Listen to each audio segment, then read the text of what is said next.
I'm working Sara the pit in the down position, and the cat and the cat, my raven, and my crow are out.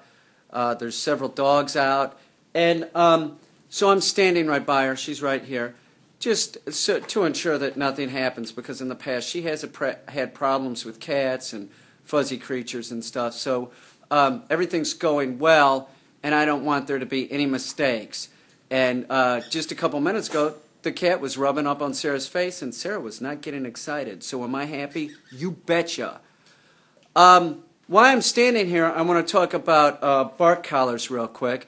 And somebody was asking me about those today, and they've been very helpful, especially with Tonka. Now, the one caveat that I would like to send out is that if you put a bark collar on the dog and the dog isn't collar conditioned to a regular e-collar first, the dog won't know how to turn the collar off.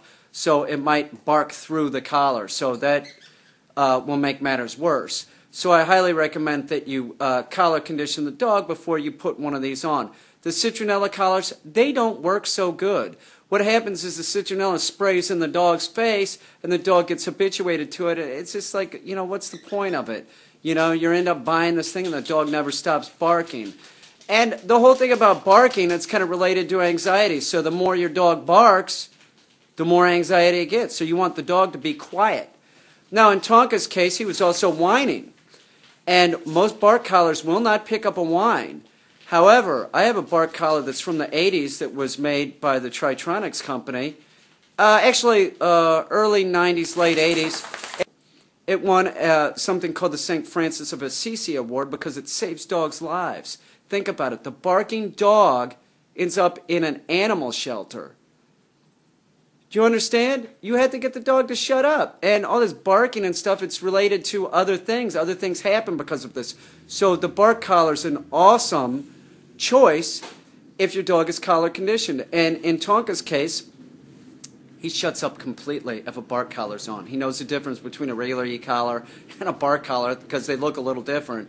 And the one collar that is highly effective with Tonka, because Tonka was whining a little bit, is the Tritronics collar from the early 90s, late 80s that won that award because it can pick up a whine. So it stops his whining too. You can use a regular e-collar and with a remote and correct the dog that way. That works too. But really, it's very important that you don't get a cheap one. Don't get one of these Einstein collars. I had one of those, and they go off if you even set them down on a table. You don't want that. There are several different collars that I recommend, and that would be either Tritronics or Dogtra. Dogtra makes a new collar that I like a lot, and what it does is it gives a vibration before it gives stimulation, kind of like warning the dog, here it's coming. And that might be a good choice if your dog isn't collar conditioned. You might teach the dog by putting it on vibrate, and then there's also settings where it's vibrate and stimulation, like stimulation. So you could just put it on the vibration thing. And some dogs actually don't like the vibrating. So some dogs, that, you know, nips it in the bud right there. But it's very important that you get your dog to stop barking. The barking dog is not a good thing, and the whining dog is not a good thing either.